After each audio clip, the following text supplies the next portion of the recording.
want to be a fighter. RMC. Here comes Inoue. That destructive power does it again. Fighters Club. I'm the baddest motherfucker on the planet. Hey, je vous avais dit quoi? I am the greatest.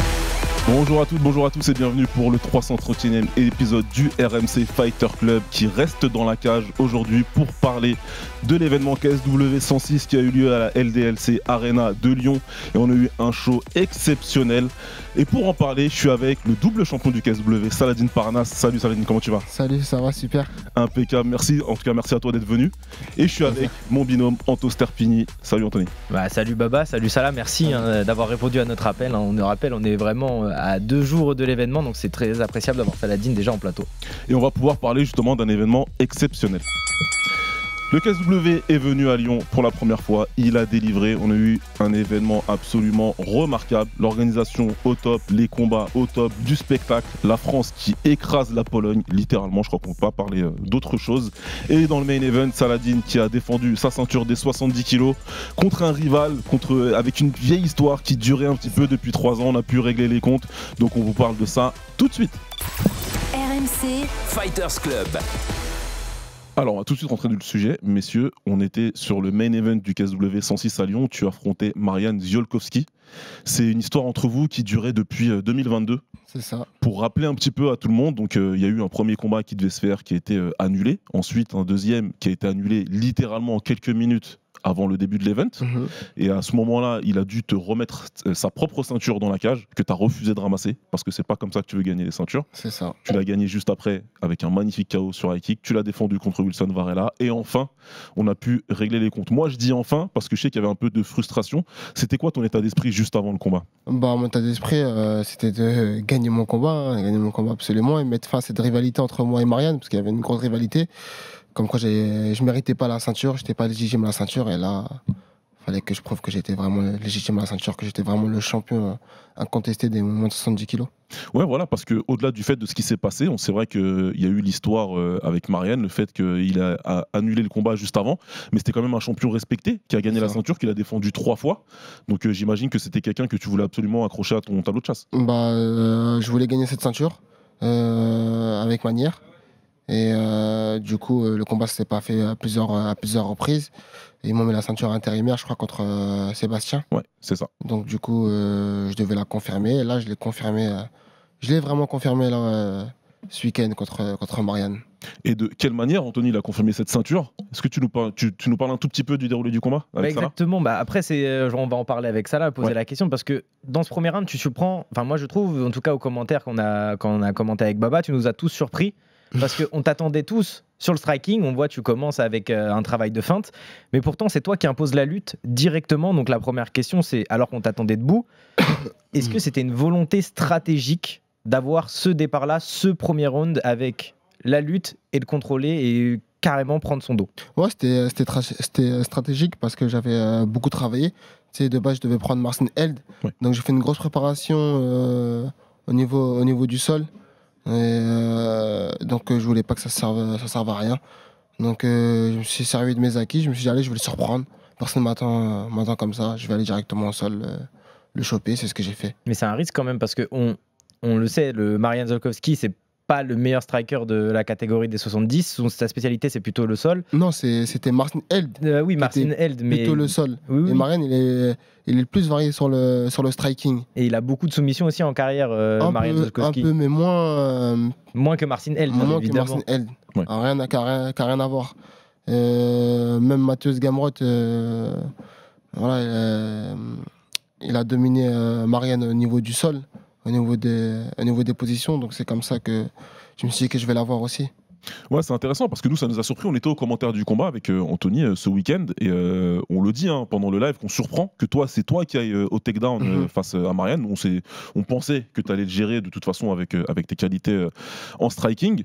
Et le fait que tu ailles tout de suite sur le takedown comme ça et que tu sois sur du phase de contrôle et du dégât, ça nous a laissé penser que toi, même s'il y avait ce qui s'était passé avant, t'étais froid en fait dans ce combat-là. J'étais froid, j'étais vraiment focus sur Marianne. Je devais mettre fin à cette rivalité, c'est pour ça qu'on ne voit pas sourire tout ça. J'étais vraiment focus sur cette histoire-là. J'étais un peu stressé, mais ça va. Ouais, J'ai su gérer tout ça et faire abstraction de tout ça et me concentrer vraiment sur le combat. Ouais, c'est marrant parce qu'il y a Souel Kaouchen qui nous le dit avant ton combat, pendant l'interview qu'il fait avec Flora Moussi. On la salue d'ailleurs avec son super travail de ce week-end. Il lui dit d'habitude, Saladin il est plutôt souriant, mais là il sourit pas du tout aujourd'hui. Et donc il a dit aujourd'hui ça va chier un petit peu, je pense, pour Marianne. C'est ça. Je voulais en découdre vraiment avec Marianne. C'était une rivalité que voilà, fallait mettre fin, il fallait un vainqueur. Et lui, en vrai, il avait tout à gagner et moi tout à perdre dans l'histoire. Parce que lui, il revient champion, Simba. Voilà, il y a tout était pour lui. Un petit passage rapide sur la fin du combat et l'arrêt de l'arbitre, Anto, parce que y a des gens qui avaient des petites interrogations, mais toi, tu as entendu quelque chose d'assez clair que Salah ensuite a dit au micro de Flora. Ouais, c'est exactement ça. En fait, quand il y a la phase de Grand Pound où toi tu l'arrives à le toucher au corps et à la tête, on a cette impression qu'il crie de douleur, il y a un petit cri et c'est ce qui fait que l'arbitre parle directement à Marianne en disant oui, fais quelque chose. Enfin, en tout cas, c'est l'interprétation que j'en ai. Est-ce que toi, à ce moment-là, t'entends son cri? Donc je suppose que oui, et c'est là que tu te dis je dois juste le terminer. Non, j'entends clairement son petit bruit, il gémit, il fait un gros bruit et l'arbitre, je pense qu'il a entendu aussi. Et du coup, c'est pour ça que je me suis relevé et j'ai pris tout mon élan pour mettre un gros Gordon Pound. Parce que j'ai vu qu'après, il s'est mis en boule, il n'en voulait plus, quoi.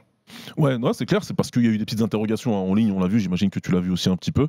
Mais pour moi, c'est clair, l'arrêt, il était déjà clair. J'avais même pas la donnée comme quoi il avait fait ce bruit-là. Mais moi, quand on a eu le ralenti, quand on a fini par avoir le ralenti, parce que c'était un peu compliqué au début, mais de toute façon, il prend 3, 4, 5 moi, coups. Je l'ai vu clairement. J'étais dans le combat. Je mets mon Gordon Pound, j'entends, il fait un bruit dès que j'ai touché son bide, il a fait un bruit comme ça.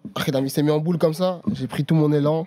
Et j'ai vu qu'il n'en voulait plus. Je me suis dit, allez, là, j'envoie. Tu as revu les images de ton KO? Ouais, j'ai revu. Est-ce que j'ai eu cette impression-là, parce que Sacha avait parlé de ton combat au Fighter Club Sunday qui a eu lieu dimanche. C'est au moment où il se protège, c'est son regard plus que Sacha s'est attardé vraiment dessus, son regard en disant. Et c'est ça qui, selon lui, fait arrêter l'arbitre. Le gémissement, mais aussi le regard de Marianne qui en voulait plus. Tu as vu il a monté sa garde très haute, il en voulait plus, il s'est mis en boule. Après, l'arbitre, il a arrêté. Ouais, de toute façon, voilà, je pense que c'est clair. Après, il pouvait en discuter pendant le reste. On peut en débattre. En tout cas, pour moi, l'arrêt est assez clair. Et puis en plus, avec cette information-là, maintenant, j'espère que ça va vous permettre de comprendre pourquoi l'arbitre a fait son travail là, pour protéger les combattants de toute façon. Quelque chose qui était intéressant à observer, c'était l'accueil qui t'a été fait par l'Arena à Lyon, l'ambiance. Qu'est-ce que tu as pensé de cette organisation-là? Vraiment incroyable. Hein. Je ne pensais pas que ça allait faire autant de bruit. Ouais. Hein.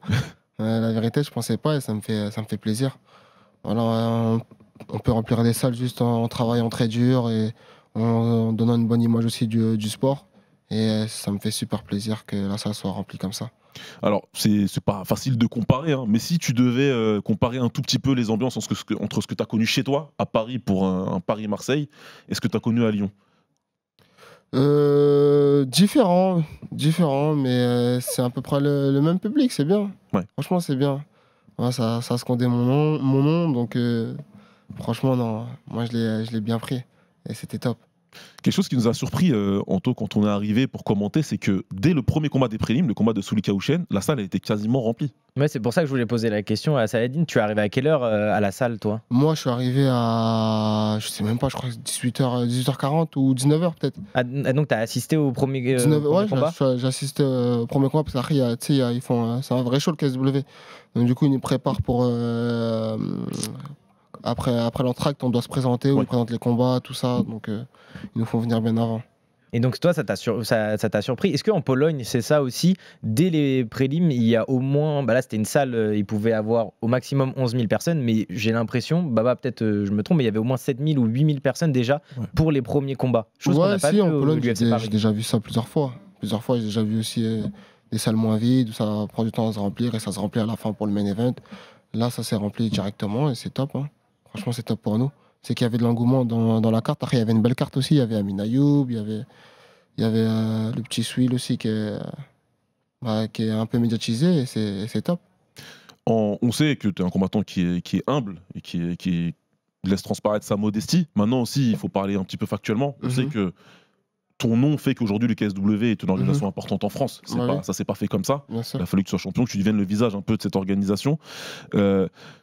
Qu'est-ce que ça fait quand même de se dire que tu arrives à ramener ce show-là dans une des plus grandes villes de France, et ensuite avec une carte avec beaucoup de Français, et que ça remplit en fait, parce que quelque part, premièrement, sur ton nom, ça permet de continuer à faire grandir ta notoriété, mais en même temps, tu permets à des combattants français de vivre de leur passion, de vivre du sport. Qu'est-ce que non, c'est top. On peut voir qu'on peut sortir du lot, et ça fait grandir la MMA encore plus. Et c'est notre économie de MMA, on va dire. On n'est pas vraiment focalisé que sur le buzz, le bad buzz. Là, c'est vraiment sur les performances sportives. Et c'est top pour nous, pour les combattants. Ouais, j'imagine que ça te conforte dans ton choix d'être resté dans l'organisation. Bien sûr. Ouais. Bien sûr, tout ça, c'est top pour nous, pour tous les combattants. Et voilà, on peut choisir soit être médiatisé, soit gagner bien sa vie au KSW. Tu as eu des retours de la part des dirigeants du KSW de la soirée de Lyon? Vous en avez discuté un peu de l'ambiance? Pas encore, mais j'en ai vu un peu et qui m'ont dit que c'était un super gala, ils ont kiffé et c'est top. Ouais. C'est bon pour moi pour l'avenir. Ouais, ce qu'on peut te dire, c'est qu'avec Baba, Martin Lewandowski, il est venu nous voir après le combat. Il nous a serré la main pour nous féliciter de la soirée, du commentaire. Et il a lâché un petit mot en disant bon, je pense pas que ce sera la dernière fois qu'on vient à Lyon. Non, clairement, il était content. Ah ouais, non, c'est top. Il était content. Il se baladait avec sa casquette KSW bleu, blanc, rouge un peu partout. Il était très content du show. Et c'est normal. Nous aussi, on était contents de vivre ça. Tout le monde, en bord de cage. Il y avait que des beaux combats, que des KO, je crois, quasiment. Ouais, c'est clair. Il y avait du show. Je vois Lyonna, il fait un salto quand il met un coup de pied. Laïd qui met un super KO aussi. Non, c'est clair. On va revenir en détail sur ces combats-là tout à l'heure. On va juste rester un petit peu sur toi et parler de ce qui t'attend pour la suite. Parce que ça là, moi, je suis multisport. Je viens du pied-point, mais je regarde le MMA. Je suis un grand fan de boxe anglaise. Même c'est d'ailleurs le premier sport dont j'ai été réellement fan. Je sais que toi aussi. Je sais que t'aimes beaucoup ça. Je suis obligé de revenir dessus. Ton combat, il est fait maintenant. Celui que tu voulais faire. T'as défendu ta ceinture. On sait que t'as une autre ceinture à défendre. On sait qu'il y a pas mal de choses à faire. Mais ce combat en boxe anglaise, est-ce que ce serait ta priorité, toi? Bah ouais, c'est ma priorité. Après, si KSW ils organisent un combat de MMA avant, bah je dis pas non. Moi, dès qu'il y a des combats, je refuse pas. Hein, je m'entraîne pour ça. Donc voilà, peut-être un combat contre Bartos, à Nessur aussi. Ouais, donc c'est aussi dans les plans de retenter ta chance pour la ceinture des 77 kilos. Aussi. Donc voilà. T'en as discuté avec eux, c'est sur la table, ils veulent vraiment faire ce combat? Bah, moi j'ai entendu parler de ça, et Martin est venu me voir dans la cage, il me dit il faut monter. Donc en vrai je sais pas, et pour la boxe anglaise c'est H qui gère ça, donc on sait pas si on va combattre avec le KSW ou si on va faire de la boxe anglaise avec nous quoi. Ouais, parce que c'est vrai que en anglais ce sera une organisation que vous allez mettre sur pied, c'est Hatch qui va mettre sur pied pour toi. On sait que vous aviez pensé à des adversaires, il y avait un petit nom qui revenait un petit peu de temps en temps, on sait, hein, si on peut en parler un tout petit peu de Cédric Titi-Vitu notamment, mais après il y a d'autres options sur la table. Toi en tout cas, ce que tu nous dis c'est que tu te battrais pas avec le KSW, tu préférais faire un combat en anglaise, mais si jamais ils décident de faire un combat en MMA, tu y vas quoi. Non, ils peuvent aussi organiser un combat boxe anglaise, qu'ils appellent ça le KSW Epic, où ils font plusieurs combats. Il y a des combats de JJB dans la carte, il y a des combats de grappling, il y a des combats de kickboxing, mais dans la cage. Ouais. Et il y a des combats de boxe anglaise dans la cage. Ça te plairait, toi, un combat de kickboxing dans la cage? Ça, c'est juste moi, le fan, qui parle. Là. Plus boxe anglaise, il y a moins de dégâts, déjà. Et ouais, je dis pas non aussi. Après, tu dis non rien. Ouais, mais tu connais, hein. Si ça combat, je suis là. Il pourrait le faire le KSW Epic en France ou c'est seulement en Pologne qu'ils l'ont fait encore? Je pense que c'est qu'en Pologne. Après, je sais pas. En France, c'est les règles après. Ouais. En France, ce serait compliqué, on le sait. Hein, mais on peut pas mettre les tatouages, les faux tatouages. Donc, oui, ok, donc compliqué, ouais. Ouais, bah ça aussi, hein, c'est vrai que Laïd, on en a parlé un peu dans la cage, le fait de ne pas pouvoir porter ces tatouages-là et tout. Tu penses qu'il y a encore quelques freins là, à lever par rapport aux organisations? Ouais, je pense. Hein. Après, on peut manger sur ça et c'est top pour nous, les combattants et les fighters. Donc c'est un revenu en plus, il y en a, ils payent très bien et C'est top pour nous. Ouais, voilà, dans la mesure où je pense on respecte les règles qui sont en vigueur en France, c'est-à-dire Ça. pas de site de paris sportifs, etc. Moi, en tout cas, Au personnellement, KSW, ils fonctionnent comme ça. Ouais. Ils ont toujours fonctionné comme ça. Je pense qu'on peut fonctionner comme ça aussi en France. voilà, je pense que c'est des discussions à avoir. Là, peut-être la prochaine fois qu'on reçoit Lionel Brézéfin ici C'est en ça, plateau, faut lui dire. on essaiera d'en reparler en tout cas, et je sais qu'il serait ouvert pour venir en parler avec nous. Donc, écoute, il y a quand même pas mal d'options sur la table pour Il y a la beaucoup suite de ta d'options. carrière. Franchement, il y a beaucoup d'options et c'est à réfléchir tout ça et à se poser avec Hatch et le manager et parler de tout ça. Hein. C'est mieux d'être dans ta position, j'imagine, d'avoir autant d'options sur la table avec un contrat qui court encore sur 1 an et demi, plutôt que de demander. Parce qu'on pourrait penser que toi, tu as fait le tour et que tu as nettoyé tout le monde. Non, moi, tout est carré. Donc, franchement, j'ai quasiment rien à faire. Juste à me consacrer sur le sport. C'est le plus important. Sur mon hygiène de vie, ma santé, bien me tenir et rester en forme et éviter les blessures. C'est le plus important. Pour moi, en tout cas. Anto, on a parlé tout à l'heure, et puis ensuite on aura ton avis évidemment là-dessus, Salah. On a évoqué brièvement Alioune tout à l'heure, Alioune Naï, qui a remporté son combat. Alioune, il est dans la catégorie des featherweight, Ouais, non, moins de 66. catégorie dans laquelle Salah est toujours champion, hein, bien sûr, puisqu'il est champion en feather et en lightweight. Est-ce que ce serait pas une option aussi viable? Ça pourrait se faire. Après, il y a promoteur, manager, coach Hatch qui pourra en parler mieux que nous. Mais c'est une question que aussi à poser à Salah. Ça fait quand même pas mal de combats que t'as pas fait en moins de 66. Son dernier, c'était contre Ruchala. C'est ça. Et qui lui est parti, donc il est plus champion intérimaire Il est parti du KSW, il est parti peut-être à l'UFC. Oui, il y a eu des nouvelles comme quoi il pourrait signer à l'UFC comme l'ancien champion des moins de 61.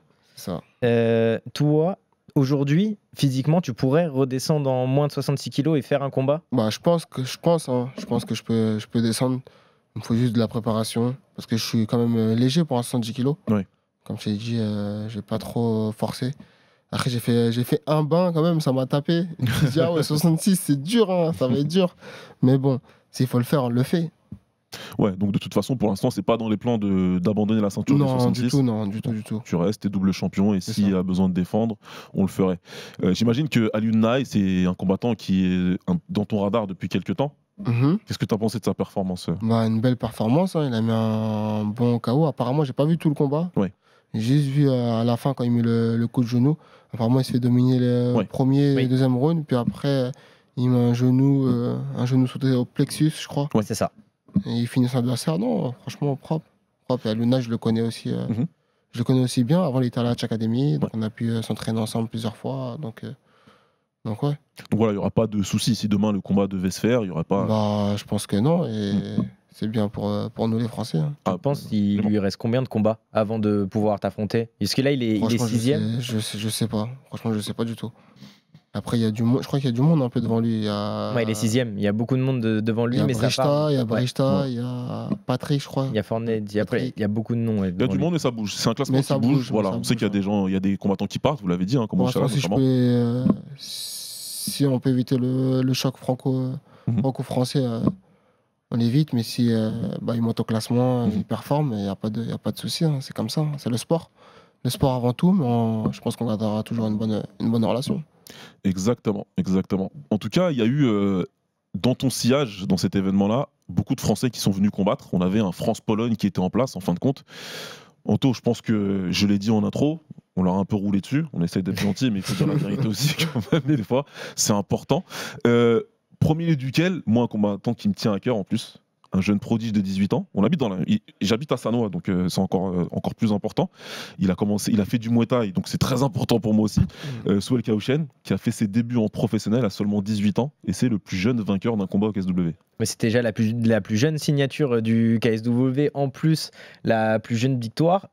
C'est plus son combat, moi, qui m'a plus impressionné. Et Saladin, on aura ton avis là-dessus après. J'ai pas vu un combattant en manque d'expérience.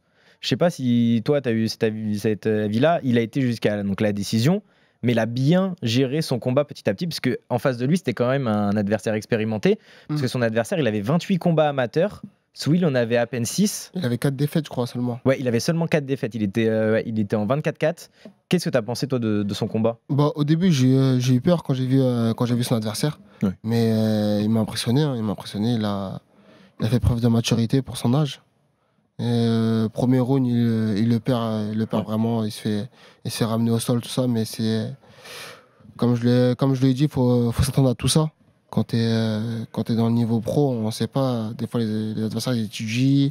Et lui, il a saisi l'opportunité de te saisir directement, de te ramener au sol directement. Donc, faut faire attention à tout ça. Mais après, il s'est relevé au deuxième round. Il a dominé son combat. Il a fait parler son striking et ses ground and pound. Troisième round, pareil. Il s'est vraiment lâché au troisième round où on voit des low kicks, middle, coups au foie. Non, il a fait un super combat. Ouais, je suis d'accord avec ce que Anto dit et ton analyse. Il avait l'air expérimenté à son très jeune âge, vraiment, mais c'est normal. Hein. Il est dedans depuis qu'il a 3 ans. Il a combattu en taekwondo. Il était champion du monde en Muay en amateur. Donc vraiment, il commence déjà à avoir de la bouteille à son jeune âge. Maintenant, il fait ses débuts pro. Faut apprendre. Je pense qu'on a vu quelque chose d'important, c'est sa réaction mentale quand tu es dominé dans le premier round. Après, il se fait, comme je l'ai dit, le travail paye. Hein. Il se fait mal à l'entraînement. Il n'y a que ça qui paye.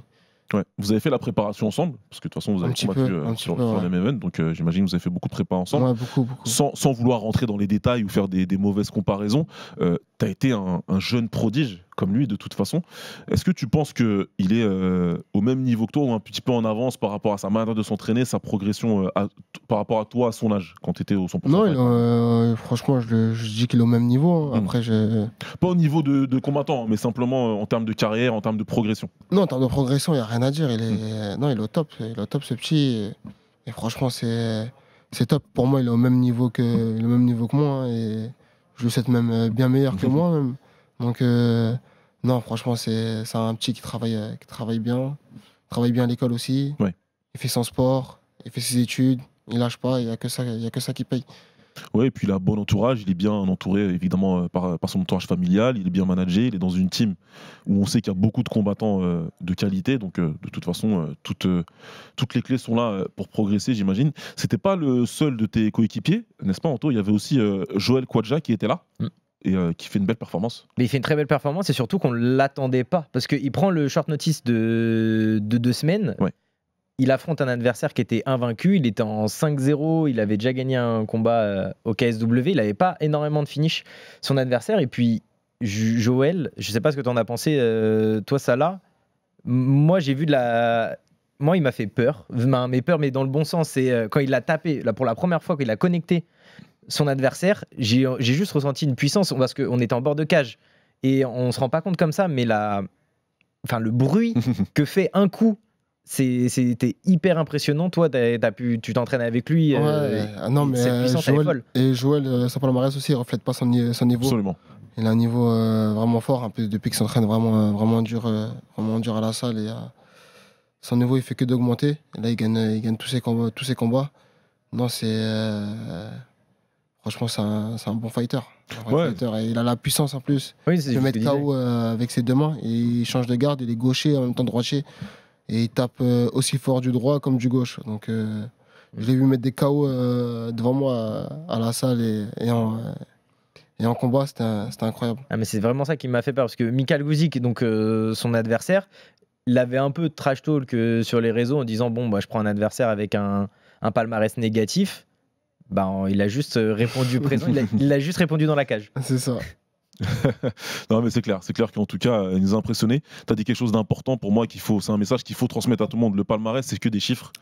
Tu vas avoir un début de carrière, tu vas le gérer comme tu le gérais, parce que tu vas avoir les opportunités que tu as. C'est ça. Donc c'est pas parce qu'on a un combattant avec 12-13 défaites que forcément c'est un combattant qui, je vais reprendre les mots des gens, nul ou plombier ou je sais pas quoi.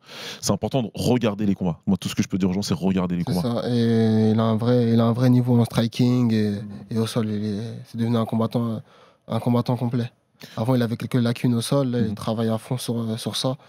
Et on peut le voir, il arrive à s'en sortir des soumissions, des clés de jambes. Et c'est top. Mais tu fais bien de le préciser, parce que Joël Kwadja, c'est 8 défaites sur ses 9 premiers combats. Et depuis, il était sur une série de 5 victoires consécutives. Donc, il remonte petit à petit la pente. Et donc, c'est là que disait Salah, c'était que le travail et encore le travail qui fait que c'est devenu un combattant plus expérimenté. Et il a tout le temps à la salle, tous les jours. Ce qui est le plus important. Ça peut que payer. Hein. On va continuer sur les Français. On va juste avoir un mot pour la seule défaite qu'on a eue, ce qui est Emargui, qui a perdu son combat contre Makarowski. C'était un short notice. Makarowski, c'est un combattant qui a l'air redoutable. En tout cas, il a montré dans la cage qu'il avait quelque chose, parce qu'il a eu un départ compliqué, Anto. Le premier round, il est pour Aymar. Le premier round, complètement, il est pour lui. Mais il arrive à trouver la clé pour renverser le combat, le Polonais. Bah ouais, en fait, c'est ça qui. Peut-être que le game plan, faudra en parler avec Jean-Mi, où il y a Wilson Varela qui était aussi dans son coin, qui donnait énormément de la voix. Ouais. C'est que le premier round, il démarre sur des chapeaux de roue, il arrive à le toucher, il arrive même à le connecter. On voit que l'adversaire, défensivement, ça devient compliqué debout. Mais il trouve la solution très vite dans le deuxième et troisième round, c'est le sol. Tout simplement, ce qu'il a fait, c'est l'emmener au sol et. Bah, comme tu as pu le faire ça là, c'est mettre tout son poids pour vraiment maintenir son adversaire au sol. Et là, c'est là une question, peut-être aussi ça là. Il y a beaucoup de combattants, on voit que, comme a pu le faire Sohail, perdent le premier round et dans le deuxième et troisième round revenir. Est-ce que l'important c'est dans l'inter-round où toi, t'arrives pendant le combat à OK, le game plan, c'est pas le bon, faut qu'on switch? Non, faut directement switcher. Si ça marche pas, faut dominer ses combats. Il faut avoir de la caisse aussi, il faut avoir du cardio. Je pense aussi que c'était un manque de cardio. J'ai pas vu le combat, mais d'après les échos que j'ai eu, je pense que c'était un manque de cardio de la part d'Emar parce qu'il domine haut la main le premier round. Il fallait juste qu'il garde cette rigueur. Mais le cardio, je pense qu'il n'a pas suivi et c'est ça qui a causé sa défaite, je pense. Ouais, t'as raison, il a tout donné dans le premier round. Ouais, il n'a pas su gérer comme il faut son cardio. Ouais, exactement. C'est plutôt l'histoire du combat. C'est clair qu'après, c'est un short notice, faut pas l'oublier. Et c'est un adversaire de qualité en face. Donc, en tout cas, on va souhaiter à Emar Guy un bon rétablissement en espérant qu'il puisse remonter dans un temps suffisant et montrer ses qualités encore parce que c'est vraiment un combattant de qualité, je trouve. On va arriver aux deux derniers combats français des Français qui nous intéressent. Le premier, c'est celui c'est le bulldozer. Il a encore explosé son adversaire, Laïd. Ouais, il s'est même cassé la main. Il s'est cassé la main dessus, ouais, apparemment. T'as pu le voir le combat?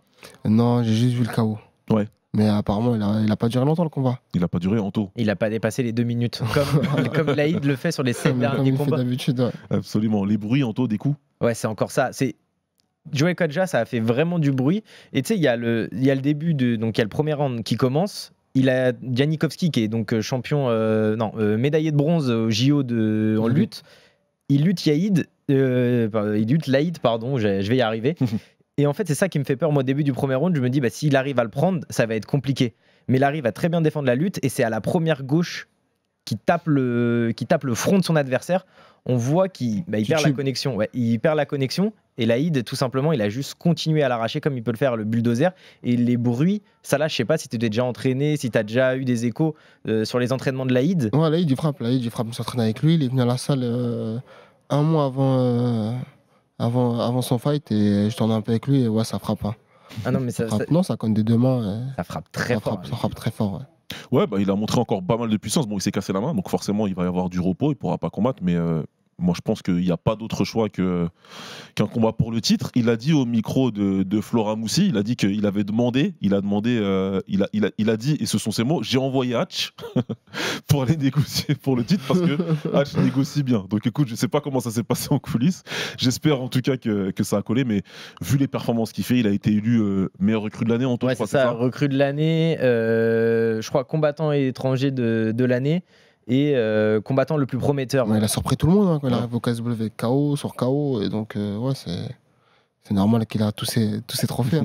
Ouais, c'est clair. Donc je pense qu'on n'est plus très loin là, d'avoir deux combattants qui ont une ceinture du KSW autour de la taille. Mais c'est bien parce qu'en fait, il assume, parce que quand il avait gagné contre Alain Van Der Merkt en décembre, il dit ramenez-moi Damian, je vais le mettre KO et vous allez me donner la ceinture. On lui a ramené Damian Janikowski, il l'a mis KO.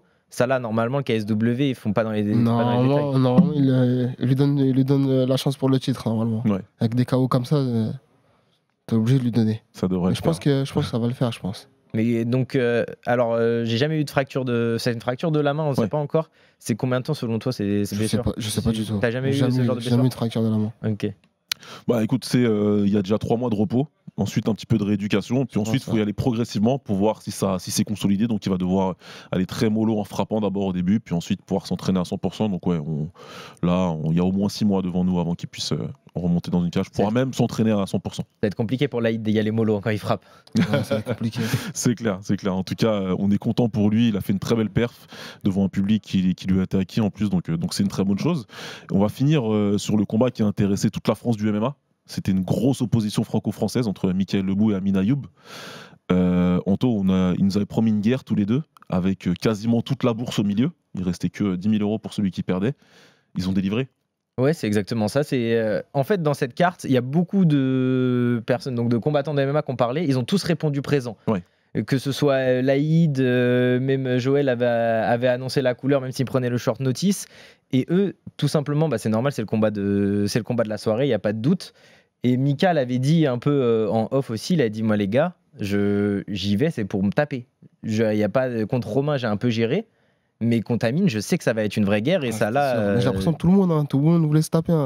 Tous les Français voulaient se taper là. Il y avait une ambiance. C'était la course au bonus. C'est clair. Est-ce que tu as pu le voir le combat, toi? J'ai pas vu le combat, mais j'ai juste vu les highlights un peu. Et c'était beau quoi. Beaucoup d'échanges en boxe anglaise. Ouais. Apparemment, Lobou il prend le premier round, Amin Ayoub il revient au deuxième, il domine le deuxième round, puis après il domine complètement le troisième. Ouais, c'est ça. En fait, Michael, il a fait un petit peu ce que tu as fait dans son premier round. Il a amené rapidement Amine au sol. Il a contrôlé. Il a beaucoup d'activités. Vraiment beaucoup d'activités en round and pound. Et ensuite, Amine trouve la solution avec son anglaise dans le deuxième et dans le troisième. Michael prend sa retraite. Il a annoncé sa retraite dans la cage. Il a posé les gants. Il avait déjà pris une première retraite, entre guillemets. Là, on a l'impression que c'est une vraie retraite, hein. En tout cas, on lui souhaite que du bon. Qu'est-ce que tu en penses de cette carrière assez exceptionnelle? Incroyable, Michael Lobou, on pourrait même dire que c'est une légende du MMA. Ouais. Il a fait 100% fight, et il est arrivé à l'UFC, il a fait plein d'organisations, il a gagné des combats comme il a perdu des combats, il nous a fait vibrer et c'est top. En tout cas, c'est bien pour lui qu'il ait pu se retirer dans une grande orga comme celle-ci. Il a rendu hommage à l'organisation d'ailleurs. Il a aussi envoyé un petit tacle. Il a rendu hommage à tout le monde. Hein. Voilà, il a envoyé un tacle à une organisation qui vient d'annuler un événement à Paris. Hein. Donc là, c'est un peu différent. Là, il a tenu à en parler, mais il a rendu hommage à beaucoup de monde, notamment à Hatch aussi, hein, qui était son premier manager et qui l'a managé pour ses combats au KSW. Donc écoute, nous, on souhaite, en tout cas, en tant que collègue aussi de Mika Lobou sur RMC, le meilleur. De toute façon, on sait qu'on va le revoir derrière le micro. On sera côte-côte dans pas si longtemps que ça. Et on passe bien sûr un big up à son binôme Boulox parce qu'on sait qu'ils ont ce média aussi qui fonctionne très bien et qui va continuer de fonctionner. Est-ce que tu as des infos pour finir cet épisode sur les projets français du KSW? Est-ce que tu penses qu'ils vont organiser prochainement? Franchement, j'ai aucune info. Franchement, j'ai aucune info à te balancer. Moi-même, je sais pas. Et même le combat contre Bartos, c'était pas prévu pour le faire en France, à Paris ou... Je sais pas s'ils veulent le faire en France, s'ils veulent le faire en Pologne, je sais pas. Pour toi, ce serait mieux de le faire en France quand même. Ouais. Anto, le KSW, c'est toujours une organisation polonaise? Ou on est en train de faire une OPA hostile sur l'organisation, en fait, la France? En tout cas, nous, ce qu'on voit, et ce qu'on voit aussi sur les réseaux sociaux, parce qu'il faut rappeler, il y a aussi Amaury Wakozabo qui a cassé les réseaux sociaux cette semaine. Dans tous les sens. Oui, il a fait beaucoup plus de vues que tout le monde, alors que c'était une semaine UFC avec Manon pour le titre, BSD, une semaine où Salah et le main event. Et le KSW, je pense ne pas me tromper, si ils vont miser sur la France pour ces prochaines années. C'est toi, Salah, qui disais que le KSW voulait revenir au minimum 2 fois par an en France. C'est ça. Ils l'ont fait l'année dernière et ils vont sûrement le faire encore. Je pense qu'ils vont sûrement le faire, ouais, c'est sûr. En fin d'année, tu penses? Je sais pas du tout. La vérité, je sais pas. Moi, je t'aurais dit. Non, mais je pense qu'ils reviendront parce que de toute façon, c'est un très bon business pour eux. Ça fonctionne très bien. Les salles sont remplies. Par contre, il faut ramener un autre pays parce que là, 7-1 contre la Pologne, il faut ramener une autre nationalité. Ouais, je pense qu'il y a pas mal d'opportunités à le faire. Et puis c'est important aussi de signer évidemment le gros show qu'a proposé Amaury Wakozabo qui a gagné par TKO dans le 3e round. Et aussi Hugo II qui a gagné son combat contre un Polonais, lui qui s'entraîne en Pologne aussi. Donc vraiment grosse domination de la France sur la Pologne. J'imagine qu'ils voudront prendre leur revanche. Donc moi, à mon avis, la prochaine fois, ce sera un Pologne-France 2 chez eux. Et ils vont vouloir recevoir. Mais bon, je pense que ce sera la même histoire. Juste pour conclure, on a encore 3 minutes. Est-ce que tu as vu le combat de Manon Fiorot contre Non, du tout. Non, je me suis endormi. Ouais. J'ai vu celui de Benoît Saint-Denis. Ouais. Mais Manon Fiorot, non. Alors, qu'est-ce que tu en as pensé du combat de Benoît? Une belle domination au premier round. Ouais. Où il prend le dos. Je crois qu'il reste, il reste quasiment 3 minutes sur le dos à chercher l'étranglement arrière. Ouais. Non, une belle performance. Hein. Un beau combat. Et après, il le finit sur un bras-tête. Ouais, sur un bras-tête dans le deuxième, après être redevenu BSD dans le deuxième. Dans le premier, il fait du sol, il contrôle le combat, par contre dans le deuxième, il repart à la guerre. Ouais, il repart à la guerre, c'est vrai que ça nous fait peur un peu, mais c'est Benoît Saint-Denis, il est comme ça, je pense. Ouais. Mais t'as tourné avec lui, il est comme ça aussi à l'entraînement? En entraînement aussi, il est comme ça. Ouais. Il est comme ça, il part à la guerre. Faut pas prendre beaucoup de coups, faut faire attention. On va pas trop se livrer quand même, parce que c'est des petits gars. Ouais. Et même si lui, il aime ça, faut faire attention. Bon, Manon, malheureusement, elle a perdu contre Valentina Shevchenko, qui est une légende du MMA féminin. T'as pas vu le combat, donc tu vas pas pouvoir nous donner ton avis sur la question. Maintenant, j'imagine que... On m'a dit qu'on s'est cassé le nez au premier round, je crois. On sait pas s'il se fracturait. En tout cas, on n'a pas de confirmation, mais son nez, il y avait une grosse hémorragie à la fin du premier. Et elle a pris des coups dessus, ouais. Okay. Qu'est-ce que tu penses, du coup? Est-ce qu'on va pouvoir finir par réussir à accrocher cette ceinture de l'UFC Bah, il y a Imavov. Hein. Ouais. Imavov a toutes ses chances. Même si pour moi, il est assez mis sur le côté par rapport à l'UFC. D'ailleurs, je sais pas pourquoi, mais je pense qu'il a toutes ses chances de devenir le premier champion français de l'UFC. Et une dernière question pour toi, hein, même si encore une fois, on sait que tu parles beaucoup avec humilité et avec modestie. Est-ce que où tu te situerais dans la hiérarchie des combattants français? Tu peux me parler de top, t'es pas obligé de me donner un chiffre.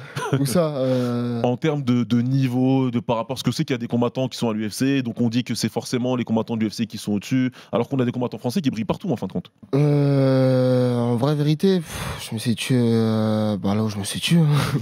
Là où je me situe, je sais pas, je suis 26e ou 30e en featherweight. Catégorie 70 kg aussi, pareil. Donc, il y a Nora Cornol qui te situe comme le meilleur combattant français, même UFC compris. Ah ouais, ça fait plaisir. Non, après, il n'y a pas que l'UFC, il y a d'autres combattants. Il y a Lozan Keita, il y a Paul Hug, il y a Ousmane Nurmagomedov qui sont ailleurs. Il y a toujours eu d'autres combattants qui étaient dans le top. Ils ont réussi à rester dans le top et je fais partie de ceux-là. Et justement, le Kayzouveli, ils aiment bien faire des cross-promotions. Tu as parlé de combattants qui sont à l'Octagone, aussi au PFL, anciennement aussi Bellator. C'est des challenges intéressants pour toi, ce genre de combattants, Keita, Hughes? Ouais, bien sûr. Bien sûr, ce sera des beaux combats même. Des combats très explosifs, où il y aura de l'art, on va dire. On va faire parler notre art. Chacun, et on va essayer de voir qui est le meilleur combattant. Ouais, il y a aussi le Rising qui ont des bonnes relations avec le KSW. Ça te plairait d'aller combattre au Japon? Ouais, ça me plairait. Hein. Ils ont des beaux champions là-bas. Ouais, ça me plairait. Et je pense qu'il y a tout à faire. Hein. Il y a tout à faire là-bas. Là, je sais que Kleber, il a perdu. Ouais, il a perdu son titre, parce que c'est Kleber qui avait refusé de m'affronter. Donc, il y a tout à faire. Hein. Bah écoute, c'est intéressant en tout cas. On sait que, on va le redire, mais tu as beaucoup d'options qui s'offrent à toi. C'est pas parce que, encore une fois, tu as fait un chemin différent qu'il n'y a pas des options. Au contraire, moi j'ai l'impression que tu as bien plus d'options que d'autres. C'est ça. Donc c'est quelque chose qui est intéressant de noter en tout cas. Nous, on espère te revoir prochainement, que ce soit dans un ring ou dans une cage. Merci. Ça, c'est tout. C'est ce qui va se décider prochainement. Anto, quelque chose à rajouter? Je n'ai rien à rajouter. Ça là, il a vraiment répondu à toutes les questions. Et franchement, c'est un bonheur de t'avoir sur le Fighter Club, parce qu'on sait que c'est compliqué. Le combat, c'était vraiment samedi. Non, ça va, pas beaucoup de dégâts. Donc oui, on dirait que c'était une petite routine. Bah, écoute, en tout cas, merci beaucoup d'avoir été avec nous. Merci à Hatch aussi d'avoir permis cette émission. Anto, merci beaucoup. Et merci à toi, Baba. Et merci à vous d'avoir regardé ou de nous avoir écoutés. On vous retrouve la semaine prochaine pour le prochain épisode du Fighter Club. On aura toujours plein de choses à vous raconter. En tout cas, likez la vidéo s'il vous plaît. Abonnez-vous, partagez, parlez-en à vos voisins, même à votre chien si vous voulez. Et on se retrouve très bientôt pour le prochain épisode du Fighter Club. Salut tout le monde. RMC Fighters Club.